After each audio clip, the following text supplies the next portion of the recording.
The emergency session of the Galactic Council convened in the crystalline chambers of Nexus Prime, where representatives from 47 species gathered in unprecedented urgency.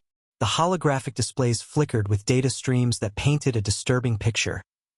Earth's orbital platforms were dark, its communications silent, and its colonies across 12 systems had simply vanished.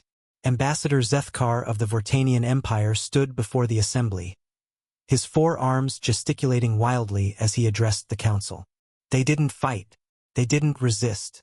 They just left. His translator chip struggled to convey the bewilderment in his voice. In 72 standard hours, humanity packed up 3 centuries of civilization and disappeared.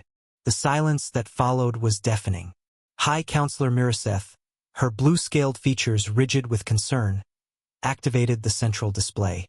Star charts showed the human colonies. Kepler Station, New Geneva, the mining operations on Titan 7 all abandoned with surgical precision. Ships, infrastructure, even the orbital gardens that had fed millions, all gone without a trace of violence or destruction. They left everything functional, reported Chief Analyst Corvin, his mechanical voice echoing through the chamber. Power systems operational, atmospheric processors running, even their databases intact. It's as if they simply chose to walk away from everything they'd built. The Andromedan delegate, a being of pure energy contained within a shimmering field, pulsed with agitation. This is unprecedented in galactic history. No species abandons their entire civilization voluntarily. But Counselor Thane of the Centauri Coalition, one of the few who had maintained diplomatic relations with Earth, knew better. His ancient eyes, having witnessed the rise and fall of empires, held a grim understanding. Perhaps we should examine what drove them to such a drastic decision. The question hung in the air like a toxic cloud. The truth was uncomfortable, and most council members had spent years avoiding it. Humanity's rapid expansion across the galaxy had threatened established power structures. Their adaptive nature, their refusal to conform to rigid caste systems, their tendency to form alliances across species lines, it all challenged the careful balance the Council had maintained for millennia. The restrictions had started small. Trade limitations, technology sharing prohibitions, gradual exclusion from key diplomatic processes. When those failed to slow human expansion, the measures became more severe. Quarantine protocols, resource access limitations. Finally, the genetic purity mandate, a thinly veiled attempt to classify humans as what amounted to systematic apartheid. Humans were banned from entering certain systems, prohibited from establishing new colonies, and ultimately restricted to a shrinking sphere of influence around their home system. Through it all, humanity had remained diplomatically engaged. They'd sent their ambassadors to every session, participated in every debate, and maintained their characteristic optimism that cooperation would prevail over conflict. Even as the noose tightened, they continued to offer aid during natural disasters, share medical breakthroughs, and contribute to scientific research. The last human ambassador was here just 6 months ago, Counselor Thane recalled, his voice heavy with regret. Ambassador Chen. She spoke about coexistence, about finding common ground. We voted down her proposal for a cultural exchange program by a margin of 38-9. The weight of that moment pressed down on the assembly. Where did they go? Demanded General Craxtol, his warrior instincts uncomfortable with an enemy that refused to fight. A species doesn't just vanish. They must have a destination, a plan. But the monitoring stations reported nothing. No massive ship movements, no energy signatures indicating long-range teleportation, no communications to hidden colonies. Humanity had simply faded away like morning mist, taking their technology, their culture, and their accumulated knowledge with them. Dr. Villani, the Council's chief xenosociologist, had been studying human behavioral patterns for decades. Her report was sobering.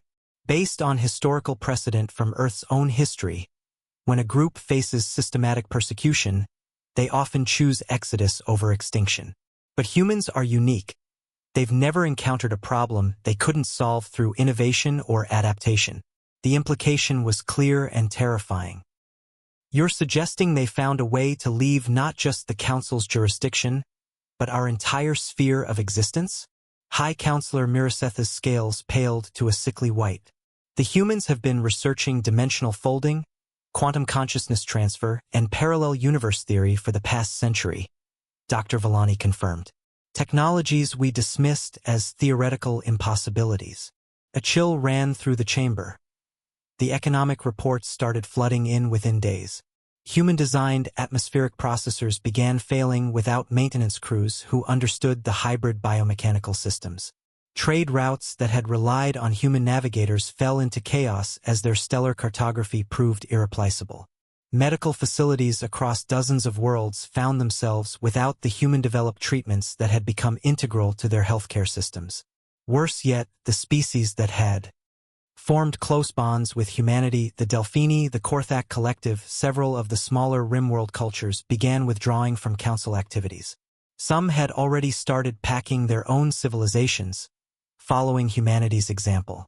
Ambassador Zethkar stood again, his earlier bluster replaced by genuine fear. We need to find them, bring them back. The economic disruption alone will bankrupt half the galaxy within a decade, finished Counselor Thane. But that's not why we need to find them. He activated his personal display, showing archived footage of human children playing with Vortanian youth, human scientists collaborating with crystalline researchers, human artists creating fusion works that had revolutionized galactic culture. We need to find them because they were right, he said quietly.